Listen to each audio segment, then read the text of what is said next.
prepared to offer," she said, making a second column. She went through all 3 problems and listed solutions, including an extra 5 seconds of left turn time on the signal at the top of the off-ramp. The board members listened, and when she was done, they once again looked at Mr. Berman. "That does sound good," he began. Sound good? It was better than good. It was a once-in-a-lifetime deal. It was everything the university had asked for. It was 0-calorie brownie with ice cream. "There's still one problem," Mr. Berman said. "Which is?" she asked. 4 acres on the county line." The voice came from the doorway. Charity turned and saw a man entering the conference room. He was tall and blond, good-looking to the point of being almost another species, and he moved with an easy athletic grace that made her feel instantly awkward. He looked vaguely familiar, but she was sure they'd never met before. He gave her a quick smile. The flash of teeth, the millisecond of attention, nearly knocked her into the wall. Who was this guy? "Bernie," the stranger said, turning the megawatt grin on the group leader. "I heard you were in town. You didn't call me for dinner." Mr. Berman actually looked interested. "I thought you'd be busy with your latest conquest." Blonde guy shrugged modestly.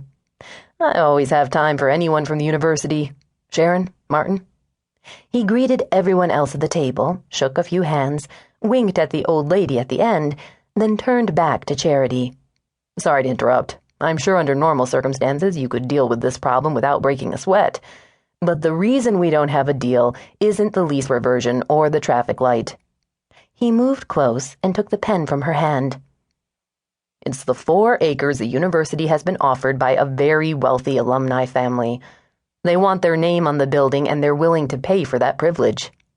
He flashed another smile at Charity, then turned back to the board. "I'm going to explain why that's a bad idea." And then he started talking. She had no idea who he was, and probably should have told him to leave, but she couldn't seem to move or speak. It was as if he projected some space alien force field that kept her immobilized. Maybe it was his eyes, she thought, gazing into their hazel-green depths. Or his sun-bleached lashes. It might have been the way he moved, or the heat she felt every time he walked by her. Or maybe she'd simply inhaled some weird gas when her computer had sparked, flamed out, and died. While she enjoyed a boy-girl encounter as much as the next woman, she'd never been mesmerized by a man before. Certainly not during a professional meeting that she was supposed to be running. She knew the type, though. Had seen the power of the havoc they brought with them everywhere they went.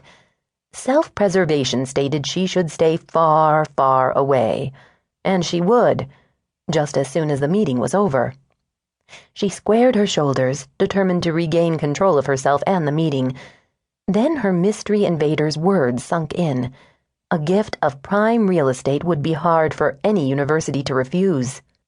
No wonder Mr. Berman hadn't been interested in her solution. It didn't address the problem.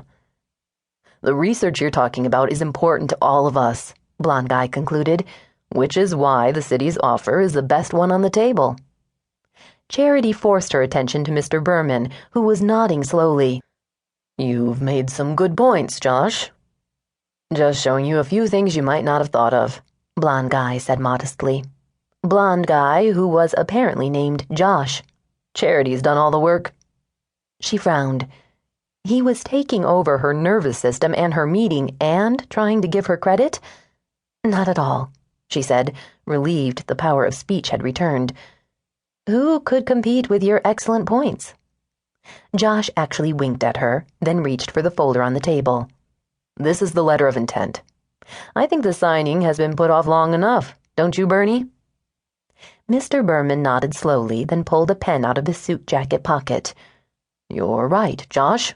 Then, just like that, he signed the paper, giving Charity the victory she'd so desperately wanted. Somehow she'd hoped it would be a tiny bit sweeter.